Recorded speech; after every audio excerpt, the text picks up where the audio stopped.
So if they think that Antifa is an organization that's real and dangerous, they're not ready for the Wookiees on Kashyyyk.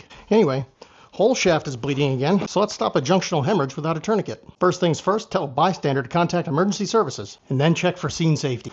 If I don't see a great value ghost or a sentient green bean looking tactical, momentarily safe. For simplicity, a junctional hemorrhage is significant bleeding from anywhere that I can't or shouldn't put a tourniquet. For instance, a neck. The one exception is for the leader of Antifa, Stephen Miller, doing his best impression of Thriller. In that scenario, a tourniquet can provide measurable results.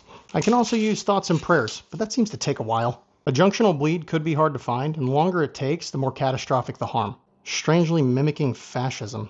So to find it fast, I'm going to do a blood sweep. And all I'm doing while I'm going head to toe is sweeping different parts of the body with my hands, and I'm looking at my hands to see if there's any blood. Because in a chaotic environment where my adrenaline is pumping, I may not feel it, but I'll see it. With arterial bleeds, we only have seconds to minutes to provide a life-saving intervention. As soon as I identify a bleed, I'm going to place direct pressure between the wound and the heart. In this case, I'm going to treat this as an inguinal bleed. Inguinal means of the groin, not to be confused with a nussy. So if this is my thigh, this is about where the inguinal bleed would be on my thigh because it's very high and where I can't get a tourniquet.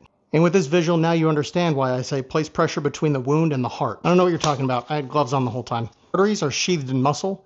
They're powerful and really difficult to compress, especially one as powerful as the femoral. And if you're wondering, yes, in this position, the casualty's naughty bits are invading my personal space. With the bleeding temporarily controlled, I'm going to grab my S-rolled gauze. I'm going to make a ball. I'm going to stuff it into the wound. Now I've got positive pressure inside the wound, and I'm going to start packing one for one. As I'm packing, I'm going to maintain constant pressure, and the pressure is always going to be up toward the heart. And one for one allowed me to efficiently pack this wound and keep pressure against the artery.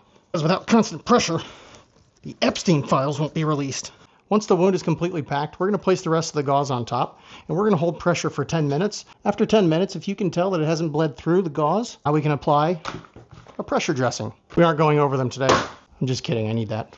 And after this, I'm going to continue to examine my casualty like I'm Kash Patel deciphering bullet casings. Thanks for watching. You're now a member of Antifa, and Kristi Noem has your girlfriend. Y'all be safe, be well. See you soon.